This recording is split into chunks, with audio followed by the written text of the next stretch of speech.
Hi, this is episode 8 of The House That Fam Built. And we're going to title this, since we've been dealing with all the houses and all the things that can influence houses, the things that happen in our family, the type of environment we grew up in, the choices that it made in picking certain partners. Well, this time we're going to talk about some of those choices in picking certain friends, how you can attract people outside of you that's not a lover, that doesn't even know anything about you, but they can draw to the energy of the negative or positive house that you find yourself in. For instance, we've all heard the saying, a bad company corrupts good manners. Well, what if you have places in your house where you draw people that don't bring out the best in you? People that hurt you, people that, as we talked about before with partners, that continue the cycle of abuse, the people that we choose and we draw into our lives that continue the pattern, the pathology for that said abuse that you endured to continue to exist. I'll speak a little bit about my friendships.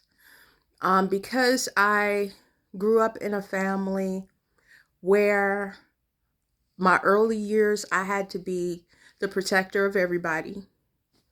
Um, it made me, it drew relationships to me with the same thing, friends or people that I wanted to protect. So I was automatically drawn to people that were in distress or needed help.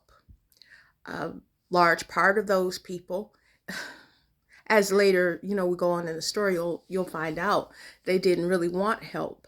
They just wanted access to the things I had. We lived in a very tough neighborhood growing up. And I believe when I was like 13 or 14, my mother moved us to a better part of town. And the friend that I had that I always fought for, she wasn't weak, but she always presented herself to me as weak. So naturally, growing up in the family that I grew up in, I had to be the protector. So I would automatically jump in front of her fights because she was a little shorter than me. And and I didn't feel like she was as tough, but she was. I totally didn't need to do that. But again, if you're my friend, I'm your friend. Like Chucky, I'm your friend to the end. I'm all the way there for you. And we moved to a better neighborhood.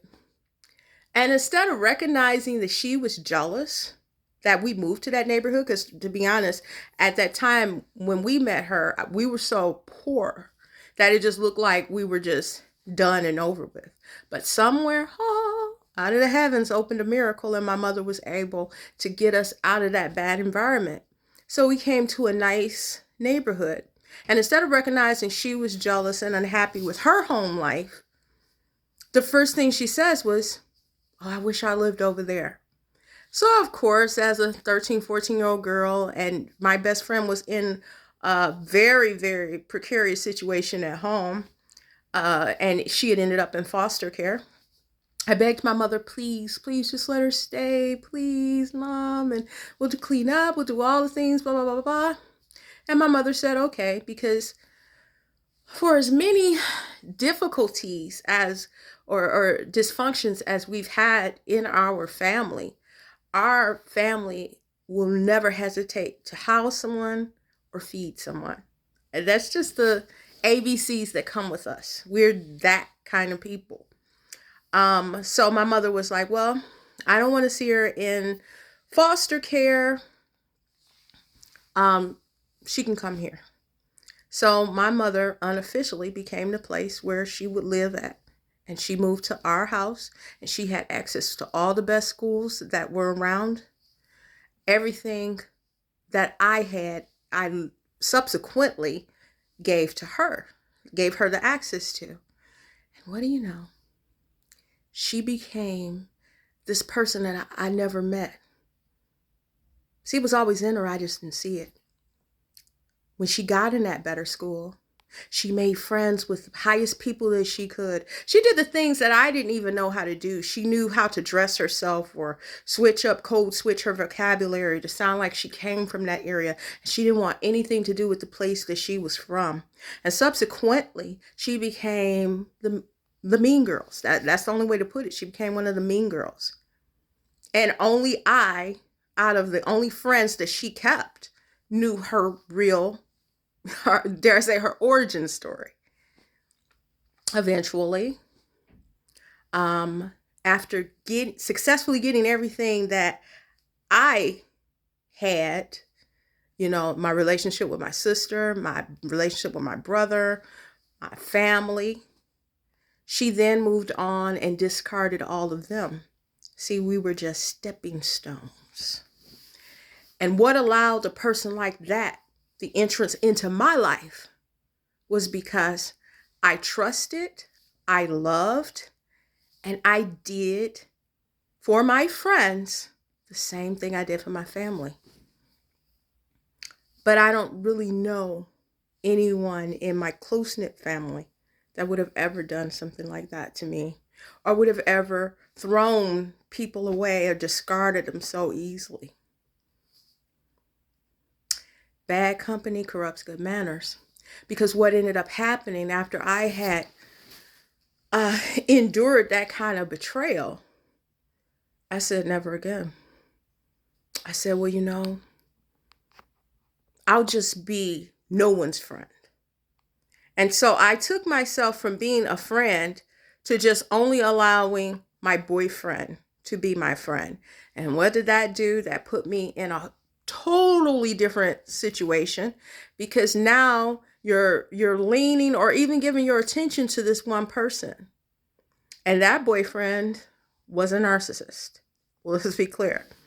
And for someone like me that's a stone house and who has the ability to always want to help people, heal people, save people, a narcissist will always stay very carefully in distress at the moment when they feel that you're about to wake up.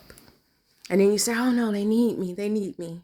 So when he was being cruel, or when he was saying this or saying that, and I'm not saying all of him was bad, because there was great parts to him, but I gave too much power away to people who were not worthy nor ready. So this is why the series it is so important to know your house, know your traumas, know your triggers, and know the things that trick you. Know your friends. Take a good look. I want to give everyone this challenge. Take a good look at the people in your close friend circle and ask yourself a couple things. Do they move for me the way I move for them? If something happened to me, would this person sincerely try to have my back, whatever the situation may be? With this person, could I count on this person? If you have children, to raise my kids, could I count on this person to uphold my name out of my presence? Could I count on this person to be as loyal and devoted as I've been to them? And if you can't do that, pretty much we need to start the filtering process. You need to start the filtering process and filter some of these people out. So that's going to be it for today. We did a longer one Friday, so we're going to kind of shorten them a little bit. So this is episode 8 of The House That Fam Built. And we're going to call this Bad Company Corrupts Good Manners, Better Friends. Have a wonderful evening, everyone. Don't forget to like and follow and share and subscribe, and leave comments down there so I can talk to you guys. Subscribe so we can do lives, and you can get in the chat and we can handle issues in real time. Thank you.